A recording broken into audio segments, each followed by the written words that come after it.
Hey again, everybody. This is Will with the Canine TC channel. What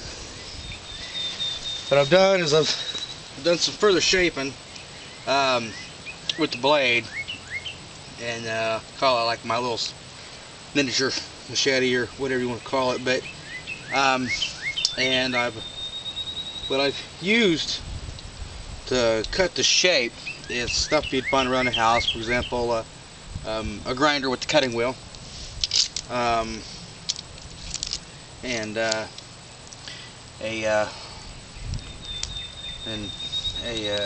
benchtop grinder. Now, doing that, what I've actually done now is I've built up a fire out here, and it's kind of warm here. I'm getting burnt, but I'm doing basically fire hardening the steel, and that's hot. So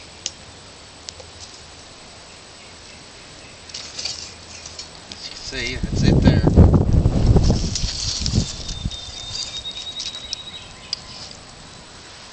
Of course, I'm gonna have a problem with the wind. Nothing ever goes the way it's supposed to, but it's life. And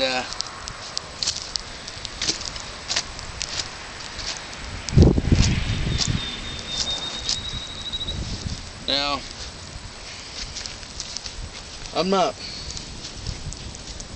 blowing into this fire, but I've got a wind coming in, and what the wind's doing is other than blowing smoke and ashes off my face, it's doing a pretty good job of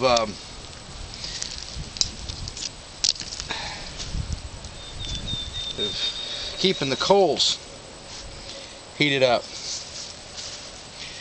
And see here,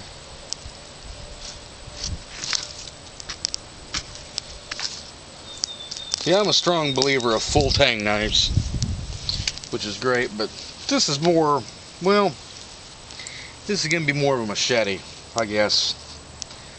I mean,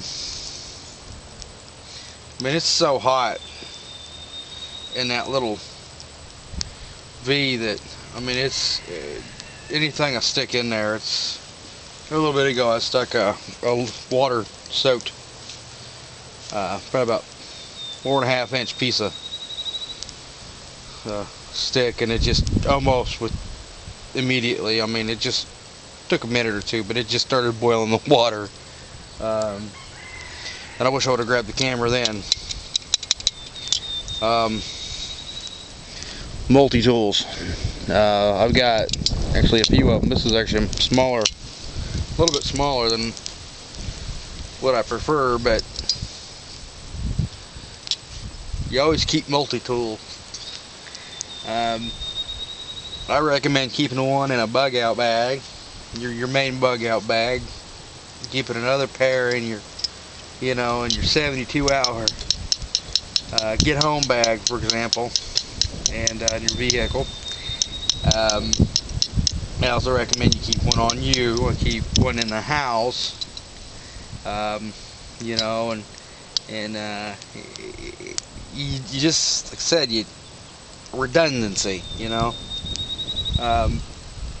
with me, there's a lot of backups to backups, and the reason I do that is because I'm just in case. I hope the apocalypse doesn't come. On one end, I hope the the economy doesn't crash. I hope the gas doesn't go up. I hope the U.S. doesn't fall all the way. And I mean, there's a lot I hope, but let's just face it, the way this world looks today, you just can't tell. Tornadoes taking apart towns left and right. The government refuses to come in and help. FEMA, to have some kind of federal aid assistance. You just they don't want to help. You know, what chance do you have insurance-wise? If you do have insurance and you can replace everything, you know, that could take forever.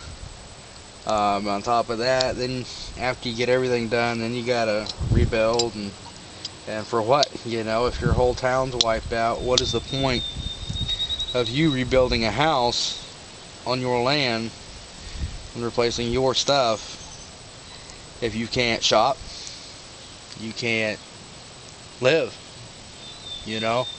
So, you know, there's a lot that people don't really think about, and I wish they did. You know, I say you know a lot, and I understand that, and I apologize for those whose nerves I get on by doing it, but you know, it's with this economy, it's pretty rough, and you know, as bad as it is, it's just going to get worse. The leather, like I said before, the leather I took off this chair, I'm gonna use for things like sheaths and patches, and you know, and other projects. But and I'll bring those up. Maybe I'll go ahead and we'll do a sheath, you know, for the machete is what I'm pretty sure we'll end up doing. So we'll do a sheath for the machete, and so it's you know, it's all in one. Like I said, I did use a grinder, but if you wanted to take the time and heat it up, you could actually, you know, forge a decent edge, follow up with a, you know, then sharpen it up by hand. I'm just doing this for purposes of being able for everybody to be able to see what you have. You know, I'm a prepper, so, and I'm proud, and because I know that I can live off the land, I can sustain myself, and if something happens, you know, my family and my friends, you know, can pull together and we can survive. There's that damn rooster again. You'll hear him on a lot of videos.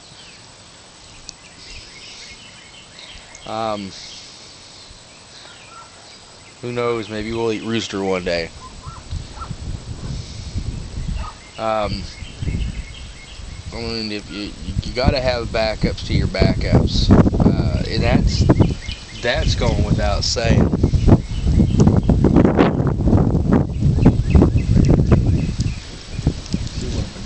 Hey Wes, come here, Wes.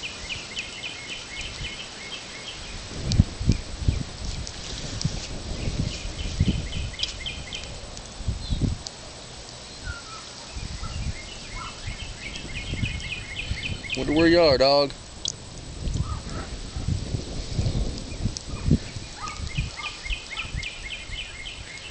Yep.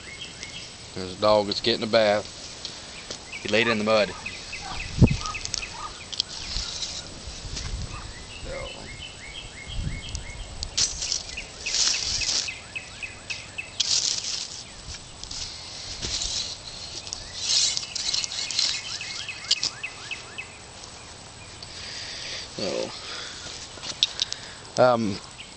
Really, it's hit and miss.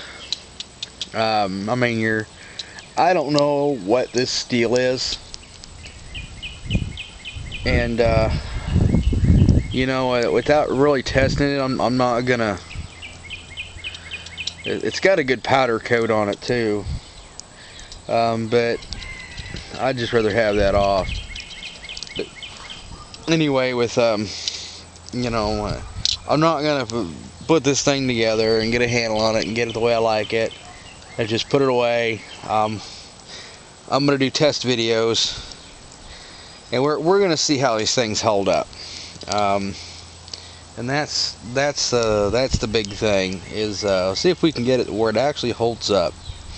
Now, when it's done, even now, I wouldn't depend on it right now to save my life in a long-term situation, but you know, I could still use it to cut.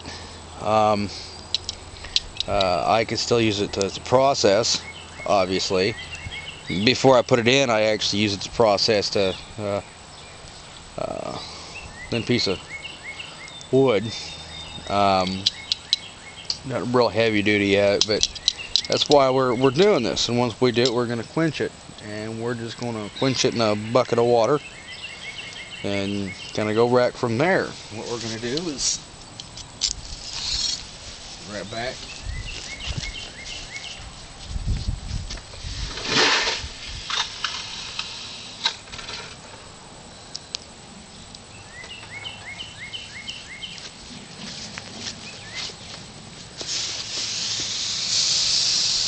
Let's see here, we got chemical changes.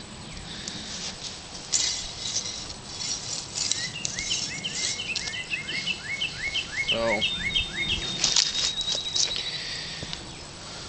but I mean, I'm not doing this in a hot fire, obviously.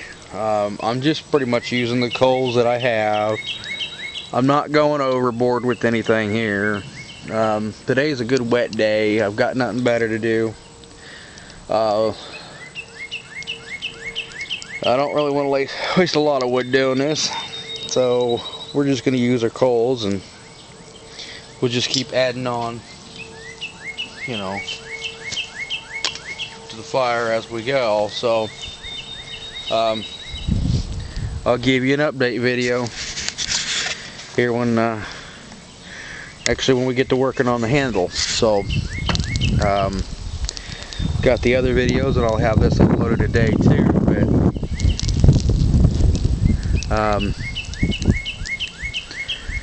this is going to take a while, and I don't have that much batter to mess around with. Well, this thing. So we'll figure out what I'm going to do with the handle, and we'll make us a good old-fashioned wooden handle, and we'll go ahead and we'll go from there. So, and actually, what I should have did before I hardened the steel, tip. Should have went ahead and either drilled some holes in it, or what I could have done was, and I might at that still do that because I'm not doing the handle. I still have the option of forging, getting it hot, and then just basically popping some nails or something through it and making some holes to pop it on. What I'm going to do in this case is I'm probably going to go ahead and glue it. I'm not sure. So tomorrow is going to be Easter, so I don't know what I'm going to do then. I think we're going to spend time with family. So snip you later, and check out, this is going to be the second video, so this next one will probably be 3, because we've already went to, like, you know, pretty much 14 minutes on this. So, well, 3:40, that'll be 14 minutes. Alright, everybody, I'll snip you later, and we'll oh, by the way, that wood that's burning in there now was completely waterlogged. That'll tell you how hot that little V is. Sniff you later, people.